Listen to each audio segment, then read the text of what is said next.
Everybody, thanks for coming. So what we're going to talk about here is obviously risk remediation, specifically in highly secure infrastructures. Before we get started here, just a little bit of promotion here. We want to let you know that there's a few other sessions going on. There's a lot of them, but these are specific to management sessions. Take a quick look there. Hopefully you can make those. And please stop by our booth. Right? Come down and see us at the Automation and Management. You're going to hear a lot this summit about automation and management and a lot of changes. And, hopefully you get something out of this. So as we get started, we're going to be talking about insights, and we'll do some introductions, and then I'll turn it over to Will. So my name is Bill Hirsch. I'm a Senior Solutions Architect at Red Hat. I cover public sector. So I work in the Northeast, state, local government, and higher education, and a lot of healthcare. I've been doing this for a while. I've been a system administrator most of my career. I've been a consultant. I've been director of infrastructure in a lot of different industries. And I'm going to turn this over to Will, and then we're going to get things started here. Sure. Thanks, Bill. My name's Will. Will Nix. I'm in Red Hat's management business unit. I'm a global technical evangelist for all the management portfolio. So I work very closely with Bill on insights. We talk to a lot of customers about how they're implementing insights in their highly secure environments with satellite or tower, or even if they're not using any of their management product. So I've been doing this. I've been at Red Hat 6 years, but I've been doing this for the better part of my life, so about 20 years now. And I'm actually a huge customer advocate. So when we're out with customers, when we find problems, part of my job is to make sure that your concerns get back to Red Hat. Part of every Red Hatter's job is that, but I'm very passionate about that, and I want to make sure that when a customer has a valid criticism or a valid improvement or feedback, we want to make sure that gets to the appropriate place at Red Hat, whether it's the product team or it's feedback about an account team or anything like that. Just remember, part of the Red Hat way is giving that open feedback to us to help us make the products better for you. So that's one thing that I think everyone should think about every summit. And it's like Christmas time for me. So we'll start off talking about what is Red Hat Insights. Who here's used Insights? That's good. That's over 50%. So for those who haven't, Insights is a prescriptive analytics tool that helps you find and fix problems before they cause downtime or can cause a problem or a breach in your environment. And we do this by taking a little bit of diagnostic info from a system, and Red Hat analyzes that and tells you what's wrong with that system based on the information provided. Then we give you remediation plans that tell you what commands to type, or you can create a playbook, or you could take those commands and put them into a shell script or a Puppet module or whatever automation tool you're using. But we have integrated Ansible technology into Insights so that you're able to really quickly build a playbook. Actually, Red Hat builds the playbook. You get the playbook, you look at it, you make sure it does what you want it to do, and then you run it. Or you just take it the way that we give it to you, and you can run it that way as well. So the way Insights works is it's based on the last 15 years of working with customers like yourselves. We take the knowledge that we've gained from helping you fix your problems, and then we scale that out to everyone else. It's part of the Red Hat way. It's us wanting to scale out our knowledge to help all of our customers. And we validate those solutions. So those are validated by Red Hat security, support, and software engineers. So the resolutions are then what we distribute out to you in the form of the customer portal knowledge base. Part of your support, the value of your subscription, is being able to access those resolutions at any time. Part of a value add of having Insights in your infrastructure is getting that automatic remediation or automatic resolution. And the way it works is 3 simple steps. We identify the problems, we help you prioritize what to fix, and then we fix it. Talking about this? Is this you? This is me. Go ahead. I'll do this. Go ahead, do it. So what I didn't mention is that Insights is software as a service. How many of you knew that? 2% of you knew that. So software as a service means that Insights doesn't actually run in your infrastructure. It runs on management tools in your infrastructure, as a conduit for information. So Insights lives in the cloud. It actually runs on OpenShift. So we're kind of dog-fooding there, building apps on our own infrastructure, which is great. But it's a very low barrier of entry, so there's no complicated or complex configuration or installation. About as complex as it gets is what Bill's going to talk about here, as far as securing the information that's sent and helping understand that information as it pertains to data security and data retention. It's always up to date. You don't have to yum update Insights. The client will have features added to it, but the client should be backwards compatible with all of the version 1 data and resolutions. So you should always be able to see problems with the system, even though there may be new features that you have to update the client to take advantage of. And then 0-day updates for the most critical issues. If something happens while I'm on this stage right now and a new vulnerability comes out, who's going to know about it first? Person who reported it, the company that reported it to, they know about it. And then eventually, when it works its way through product security, they make patches for it, the embargo's lifted, and then the whole world's allowed to know about it, right? The moment an embargo comes off of a security vulnerability or a patch or a CVE report here at Red Hat, the Insights team is embedded with Red Hat Product Security. So the Insights team is already working on a rule to show that when that a system may have this vulnerability, and when it's detected that it does, we actually also have a workaround or resolution ready in the form of an Insights remediation. It may be automatic, it may be manual. In the case of Meltdown Inspector, are you going to talk about that at all? No? In the case of Meltdown Inspector, those are high-profile issues that just occurred, right? But there are ways to automate remediation of that, and then some of them are more complex, so you might not be able to automate remediation on certain systems. Insights is able to detect if a system is able to be automatically remediated. Does it have the right firmware? Does it meet the right criterion? Or does it not? And you're going to have to manually do it. So we're able to give you updates for the most critical issues the moment they occur, whether that's a workaround or a patch. Sometimes it takes a few days for a patch to come out, in which case there'll be another rule added that says, okay, you've got a workaround, Insights detected you've completed the workaround, but to be truly remediated, you need to also patch this package or update the kernel, that sort of thing. We talked about this. We talked about that it collects data and that you have the ability to discern and monitor what it's sending. Insights is actually a very simple client. It's written in Python, and it uses an open source client that you can look at on GitHub right now. The rules and everything are also distributed with Insights, so you'd be able to see the rules in the customer portal. You can type in any rule to see if Insights has a check for that vulnerability, or if you're looking at Apache problems or Nginx problems, you could type in Apache or Nginx, and we'll do a quick demo of that in a bit, and I'll show you what Insights looks like, and you'll be able to see how that works. So something I wanted to throw in here. So in working with public sector, this comes up a lot, right? So I have customers that have seen Insights, and they say, I really want to use Insights, but I'm not allowed, and it comes back to this software as a service thing. I'm not allowed to send you my data.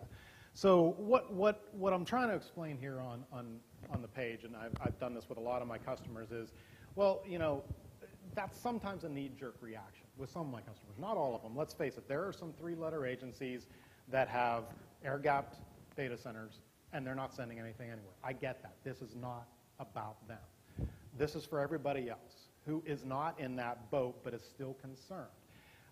The first thing we talk about is the hardware call home features, okay? And I ask everybody in the room, all right, do you have any devices? And you all know who they are, right? The IBMs, the EMCs, the Oracles. A lot of this hardware, that's set up by default. So you're phoning home, and it's all to support you better, right? It's about getting early notifications about hardware failure and things like that. But the point is, there is some limited amount of data going back to a vendor to alert them to problems. The second side of this is, you know, support cases. So you've all probably opened support cases, right? The first thing your vendor's going to say is, please run blah, right? Why are they asking you to do that? Well, you've all probably been troubleshooting problems for your own customers and users, right? You can't troubleshoot a system problem without some data. You have to look at stuff, right? I mean, that's how it gets done. This is how support cases get resolved. You know, we have SOS reports. IBM has snaps, you know, Oracle has RDAs, et cetera, et cetera. But the bottom line is, this is how cases get resolved. This is how your problems stay healthy. You have to send some data somewhere. So Insights is just a subset of an SOS report. In fact, it's less than 1% of the metadata that an SOS report sends out. The point being is, Insights isn't doing anything new to your systems. We're simply taking what's already probably been gathered and sent to Red Hat and sending it on a regular basis so that we can get some, you know, intelligence here. And with that, I'll turn it over to Bill. Yeah, thank you. So let's talk about how do we use this in more secure environments. So again, not talking about air-gap stuff here. We're talking about you know, customers that are extremely sensitive to what data is being uploaded to a vendor, what's going to be stored off-site. Well, there's a few ways in which we protect against this. Right? The first way is what I just talked about. It's minimal data capture. We capture the very least amount that we can, and we don't keep it for long. When we do transfer it, it's of course being encrypted. Right? Once we have it, it's also encrypted at rest, right? So at no point are we leaving this data exposed. And finally, you know, we're either replacing the data or we're purging it. So for example, if you have system A and it sends me data today or sends Red Hat data today, right? Tomorrow when it sends it again, we're just overwriting what was there today. And if we don't see anything from that same system within 2 weeks, we purge the data from our system.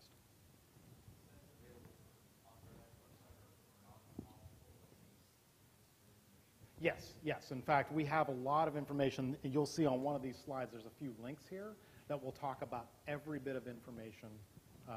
In fact, this one. Okay. Right. Yep, yep. And we have articles on all of this. And this is the actual page. And after, you know, at some point during Summit, they release these slides, right? So there'll be links here that will show you that, you know, we're being as transparent as we possibly can about what Insights collects and how it collects it. You'll see the files and the commands. But furthermore, you know, if we state that we're collecting a file, it's not necessarily the complete file. So when I say, like, we're really collecting as little as possible from this, you'll see the patterns collected from files in this page as well. So if we don't have to collect the entire contents of a file, we don't. Now, let's say you see all that and you look at that page and you see the files that we're collecting and the patterns and et cetera, and you say that's still not enough, right? You want to lock it down even more. That's really what we're going to get to. There's a way to do that. So we offer a few ways to do that, and it's pretty simple, and you're going to see this in the demo. The first is to obfuscate the host names and IP addresses. So quite simply, we can have a config that's going to randomly just insert IP addresses that are fake, you know, possibly the IP addresses of your enemies, and you know, and you create display names of whatever you want, and that's what we're going to see at Red Hat. We're not going to see the real stuff. Take it a step further. You can also blacklist certain files. So that page that I was just showing, which is going to list out every file, every command, every pattern that we collect, you also have the ability to first take a look at what is being collected and decide, nope, I don't want you guys to see that. Nope, I don't want you to see this. Now, the only caution I always give about that is you have to be judicious when you're doing that, because remember, the way Insights works is based on rules, and those rules are based on data. So if you blacklist everything, it's going to be difficult for Insights to do much good, right? We have to actually see some data to figure out what potential vulnerabilities you have or what kind of misconfigurations you have. And then, of course, you can disable automatic upload. Now, this is typically being used when people first run Insights, right? So this is a fantastic way to say, okay, when you first register a client system, especially when you're going to go through some sort of security review about Insights, this is a fantastic way to do it. You don't upload the data. It'll create a compressed file. You uncompress it, and you know, and your security group sit there and go through this with a fine-tooth comb. It's about 100K as well. It's only about 100K of data compressed. Right. So you go through it, you pick the stuff that you don't want us to see, and you can blacklist that stuff. So with that said, we're just going to jump into the demos here of actually doing this. You have to drag that terminal over. What's that? You'll have to drag that terminal over to the other screen. No, I can just, I'm just going to do, I'm going to do this and then walk people through it. He's doing the fancy video demo. Fancy. If I can, I can't really, wait, no. Go back. Back. There you go. I feel like I'm, there it is. Okay. All right. So, first things first, what I was just talking about is, insights on your client systems is very simple. And this is, by the way, the older version. There's a newer version of the client with RHEL 7.5. But real simply, it's one package, it's one command. So what I'm doing here is first, I'm running it with that no upload option and I'm registering it. And then you can see the compressed file here that it's going to generate. And we're just going to go in and we're going to take a look at some of the data that has been collected. So I'm going to go in here and I specifically on this system, I have a static IP address set, right? And it's something that I'm uncomfortable with Red Hat seeing. So I want to kind of take that out. So I'm just kind of showing you here, okay, here's your IP address. And just so that we can kind of compare sort of a nothing up my sleeve thing here, we'll run the hostname command and you can see that that is in fact the active IP address. All right. So that's the one I want to obfuscate. I don't want anybody to see that. I certainly don't want it uploaded somewhere else. So what I'm also going to do here is just run this without the no upload. So you can also see that, the host name here, which is RHI client 1, I want you to be able to see that in the portal to see how this is actually going to show up inside of Insights.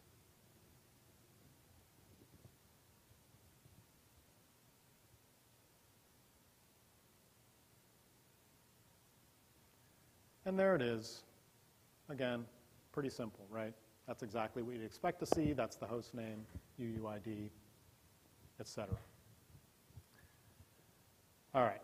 So now let's go back and make a few changes, a few simple changes.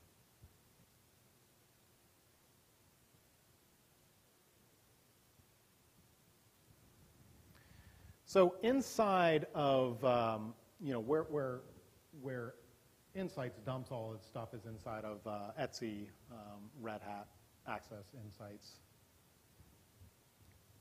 And first of all, I unregistered, because I already registered it with its actual IP address and its actual host name. So first of all, I unregistered it. And then when you come into this directory, there's a simple config file right there. And you VI that. You do not Emacs that, in case there's some debate. So you know where I stand on that particular issue. All right. Jump down to the bottom. It's really only 3 lines. They should be pretty obvious, right? If they're not, full documentation on this, by the way. But there's the obfuscate IP address, the host name, uncomment those, change them to true. And finally, there's the display name. Now, this is where you could make up anything you want. Now, I realize for one client, this is simple enough to come in here and edit. But there's other ways of doing this en masse, right? My favorite would be using Jinja 2 templates in Ansible, and you could create variables that could just go out and make up, display names. Now, looking back on this, if I was to re-record this, I probably wouldn't call my private server because I don't want anybody to know it's a private server. But whatever. Retrospect. All right. So those are the 3 lines. That's all I had to do there. And now I'm just going to rerun this again with the no upload option, so that we can go back in and take a look at those files.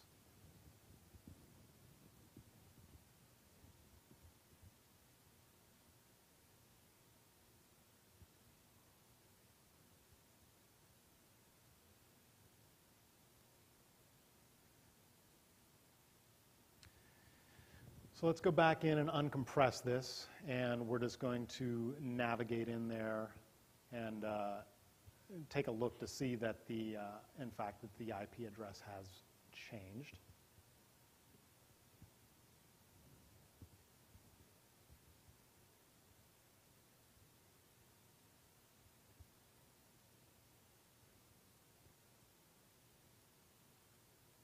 Now, has anyone done this? Has anyone actually used blacklisting or obfuscation? Okay. Okay. Okay. Gotcha. Gotcha. All right. So, okay, I put it up at the top so everybody can see it. So now notice that there's a different IP address, and if you don't remember, I'm going to run hostname here in a second so that you can see that that is not, in fact, your real IP address. So this is just being randomly generated to just throw somebody off. So if someone was to get, you know, God forbid, a hold of the data, only in the output. Not, it doesn't actually modify it, only in the insights collection. No, don't worry, don't worry. We're not messing with the actual system. Now I'm just running this again so that you can see that, in fact, my very secret server that I didn't want anybody to know was secret, it's going to be now called private server in the portal. And there it is. So that is obfuscation. Pretty simple stuff. There's not a whole lot to that. So now, get out of here. This is really hard to see this. All right. Go to the, okay, blacklisting files and data. So this, oops, jeez.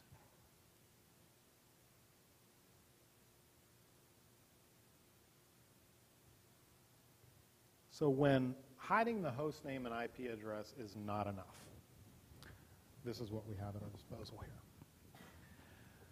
So let's say I know some secret stuff, and I don't want Red Hat. I don't want us to know that same secret stuff. And let's say, and I know no one in this room ever does this next move, but in some weird parallel universe, let's say someone pulls this move. Yeah, I know, it's horrible. I've never seen this on any customer site. All right, I know, right? So let's say we just don't want people to see that, okay? We just want to keep that to ourselves. I'm going to walk you through how to do that. So there is a something called remove.conf that isn't there by default when you first install it. You just create this. And it's a fairly simple file. And again, there are links in these slides that will take you right to the page to show you how this layout goes. But you have a few options here, right? The first is files. So in this particular case, you know, I don't want anyone to see what maybe my name servers are, and I certainly don't want them to see that Area 51 entry in my host file. So I'm blacklisting those two files. They won't be collected in Insights. I also don't want anybody, I don't want anyone to see perhaps what, you know, some of the lower level, maybe some hardware information that's going to come out demessage. So I'm blacklisting that as well. Now with patterns, you'll see that there's two things. There's patterns and there's keywords, and there's a subtle difference really between those. So in patterns, if Insights encounters any of these words in any of the files that it's collecting, it will completely delete that line out of the Insights, not in the actual files, just in the Insights collection, okay? If keywords, and try to follow along this sentence, because I've said this 1,000 ways and it never comes out right, it will replace the actual word with the word keyword, if you can follow that. So instead of seeing super secret in some file, it'll say keyword. Yes? So if you, for some reason, had a file that had an actual password,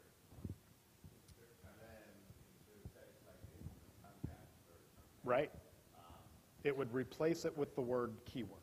Yes. But of course, that brings up a new problem, which is now that you just had to put your password in this remove.conf file. So I wouldn't recommend that as the best way. I'd just tell you, Edgar, take that damn password out of clear text. What's that? It's going to, if that was in one of the files that we were collecting, yes. So it would depend on what file was being collected, and it comes back to that, looking at that insights page to see exactly what it was. Now, chances are, if it was a Tomcat password being stored, that's probably not one of the files that we're getting, depending on where you're putting that. But yeah, that would, yeah. Let's talk afterwards. I want to find out if that's a real assist. So anyway, through that, what you saw is I reran it, and you would probably saw the output be a little different there, where it's telling you that it's blacklisting some files and some commands and things like that, right? Now, what I'm doing here is notice that I've gone into the output, and I'm looking for the host file. It's no longer there because I told it not to be. I look for resolve.conf. Again, that's not in the output because I said don't collect it. And if we go into our SSHD conf, nobody needs to know that you allow permit, root login directly. Well, Red Hat doesn't have to know. Someone probably knows. All right. And that's pretty much it. There you go. So those are the two little demos to show you. Hopefully you'll agree there's not a whole lot to this, right? And that's very intentional. It should not be complicated, and this is going to continue to get easier, I think, as you see newer versions. With that, any questions? While we do questions, I want to load up a demo. Oh, okay. Okay, yeah. Do it. But let's start taking questions and I'll get it loaded. Yes.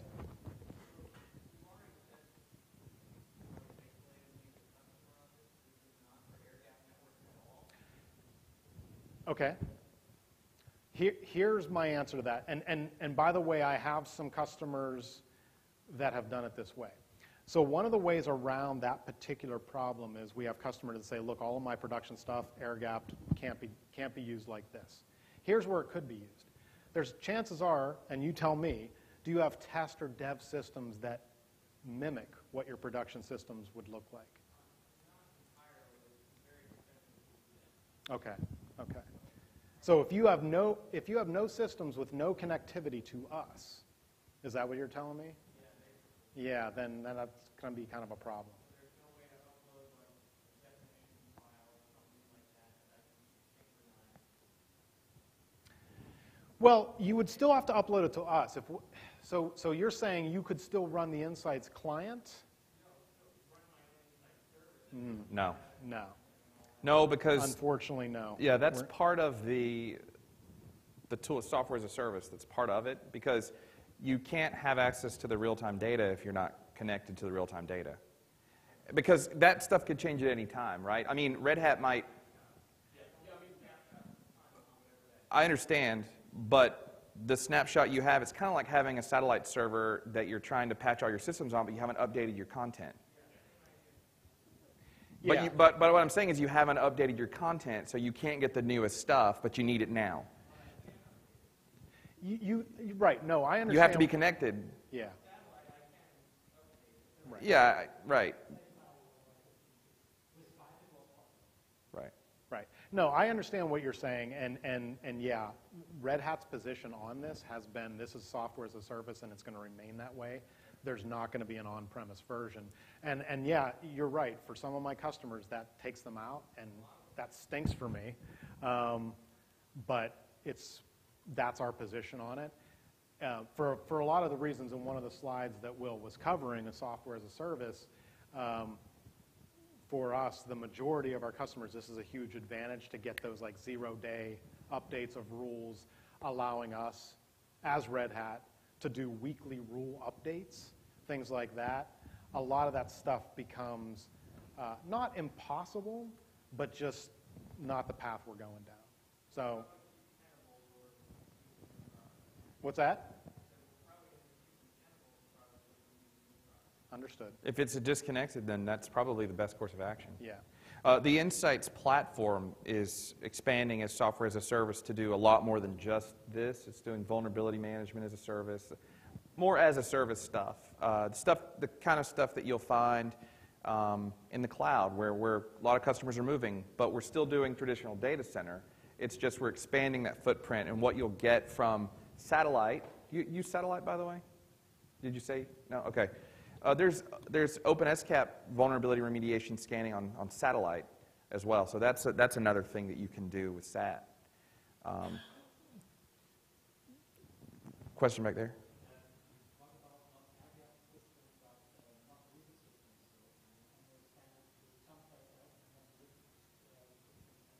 So a jump box? You can, so the way that the Insights works in 3 modes. Direct, right straight to Red Hat, via satellite as a reverse proxy. So if you have satellite already functions as a reverse proxy for any systems registered to Insights behind it. So if they're not connected, your satellite is, you can. And then the third mode is via any SSL proxy. A lot of customers will say, well, you know, these are disconnected boxes, but I want to use software as a service. I want to use this specifically. They open up a firewall rule entry for just talking to Red Hat's API. That's all I can talk to. And that runs on a 512 meg RAM Linux VM that proxies for it. That's about it. It's really simple. Does that help? It's not a Dropbox, but it's a pass-through. What was the question?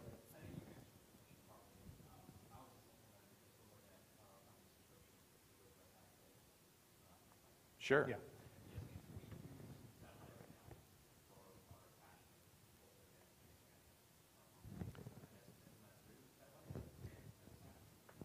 It is. So yeah, basically if you have satellite's sort of front-ending, as you've probably noticed in your satellite, an Insights section, and it's going to front-end that stuff, but the data is still going to pass through satellite, and like Will was saying, as a proxy, and going up to Red Hat to get analyzed through the engine and feed that data back to you so you can view everything through satellite.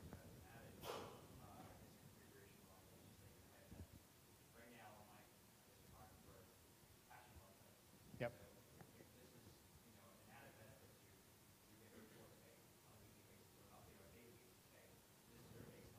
Right. Mm-hmm.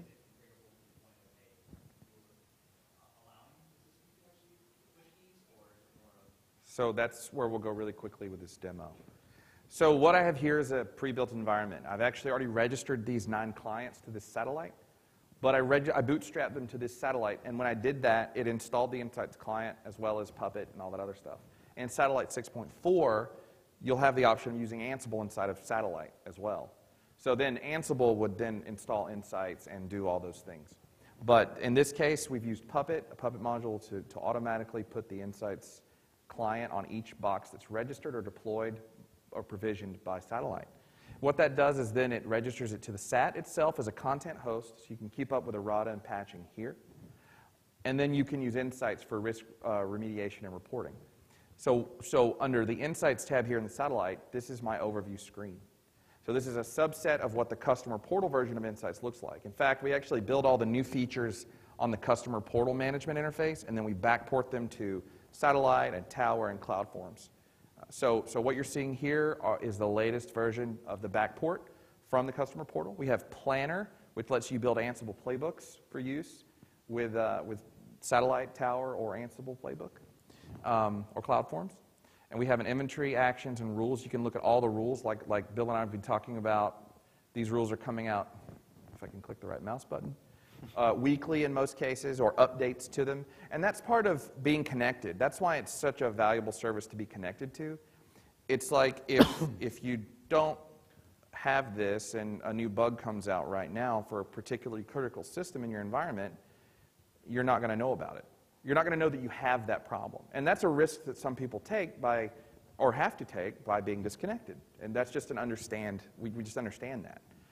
But it's the same with like filers. So like a NetApp that phones home with auto-diagnose, says, hey, this filer is experiencing some issues. NetApp says, okay, here are the problems that were discovered. Let's try and fix them. Insights operates in much the same way. If you're not connected to it, it just can't help you. So these are the rules, and if I wanted to look for, in particular, OpenSSH issues, I could see, let's find out everything Insights wants to tell us about OpenSSH. We can see how critical the risks are. The same goes for things like Apache or HTTPD or just other subsystems and things like that.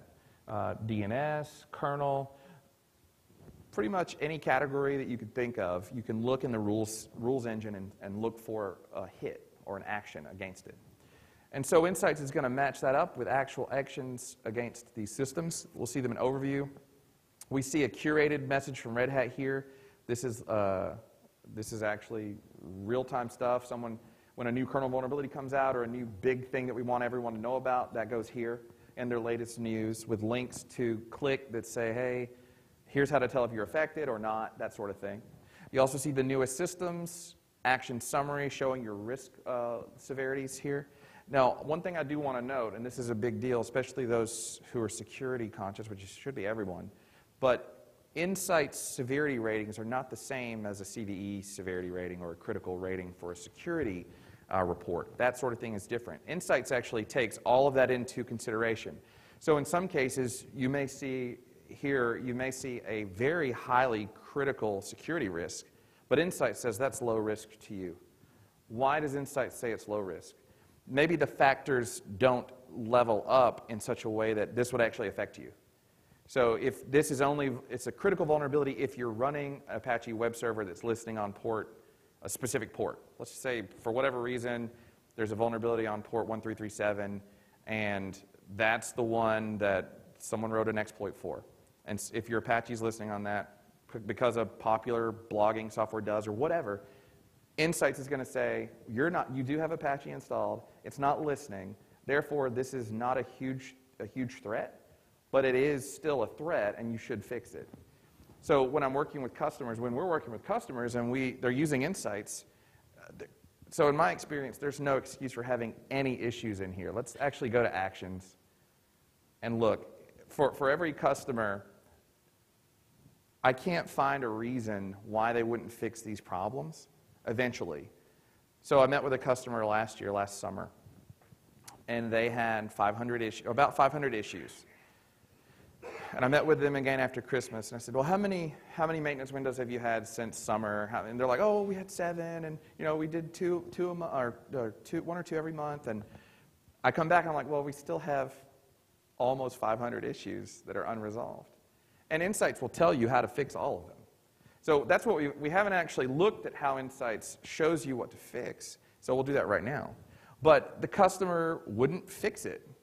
And so Insights is only helping you when you actually follow the remediation advice and follow the recommended practice from Red Hat.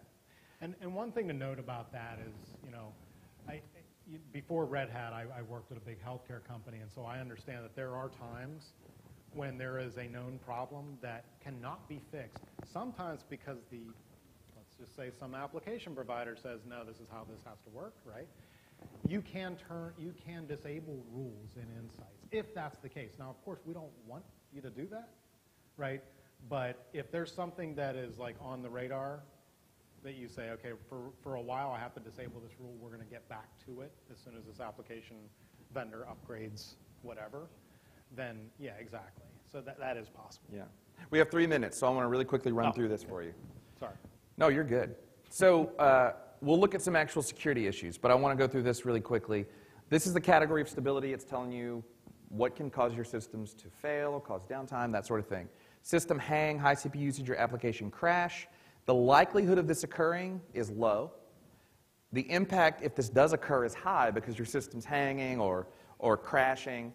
And then the total risk of this is some sort of magic number that's chomped behind the scenes that says, overall, this is a medium risk according to Red Hat Insights. I should probably still look at it because I have 9 systems affected by it. So the likelihood of this occurring is low, but if I have 9 systems, that could be 1 out of 9, And then we also see that there's an Ansible playbook for this. Who's using Ansible technology? Almost everyone. So if you're not using it now, if you're using Satellite 6.4 in the future, you'll have the ability to use it inside of Satellite. So this will actually let us create a rule or play for this rule that generates an Ansible playbook for us. I don't have to write it. And Insights generates the Ansible playbook.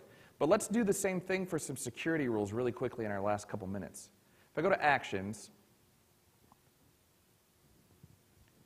and I find the security issues that I want to patch on a couple systems. So, OpenSSH vulnerable remote, okay. Kernel vulnerable to man in the middle via payload injection. This one's simple. It's got a medium likelihood, a very critical impact, and a high total risk. Kernel vulnerability, especially with a man-in-the-middle payload injection. Yeah, I want to check this out. What can I do to fix this, Insights? It gives us a brief description of the issue here. We can also see at the very top that it's Ansible enabled, a link to the RFC. Risk of change is moderate. Anytime you have a kernel or a kernel update or a reboot, your risk of change is going to be higher.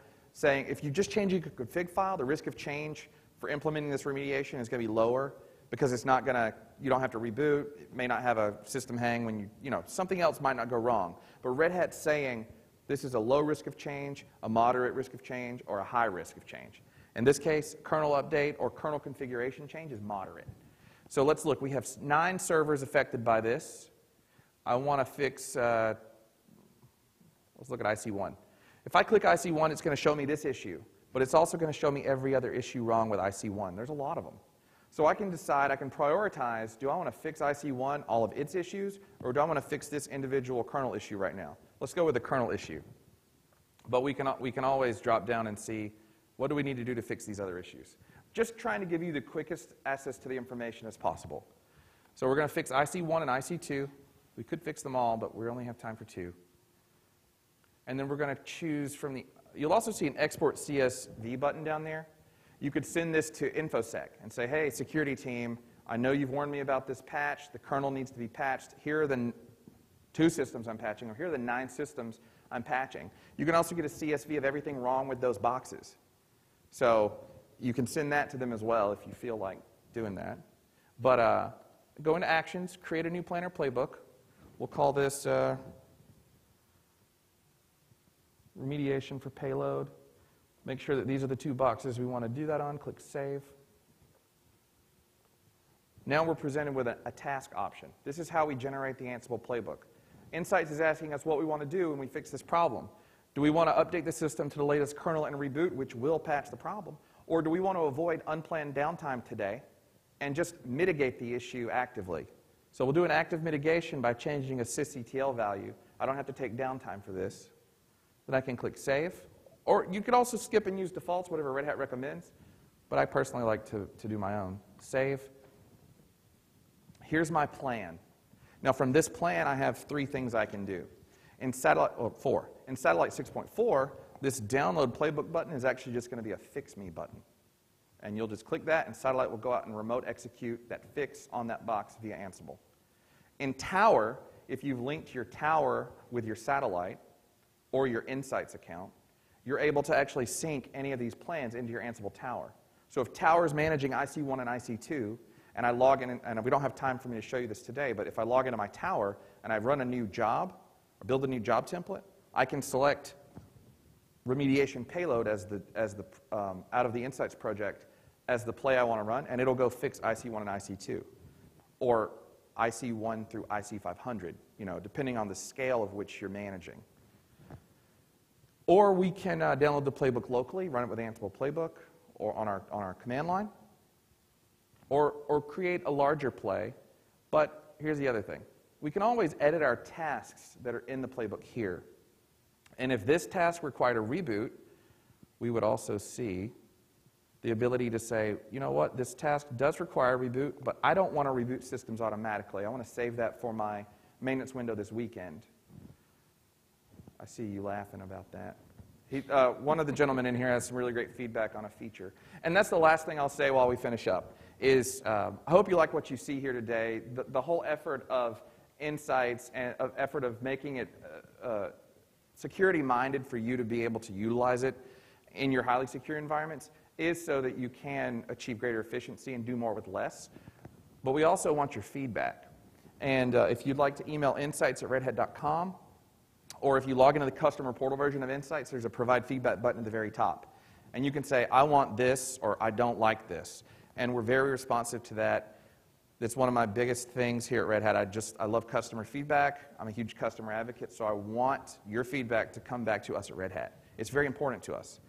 So with that being said, we hope you've enjoyed this and learned something today. Please let us know via the app what you thought. Hopefully it's all goods. And let us know if you have any questions. Insights@redhat.com. Thanks again. Thank you.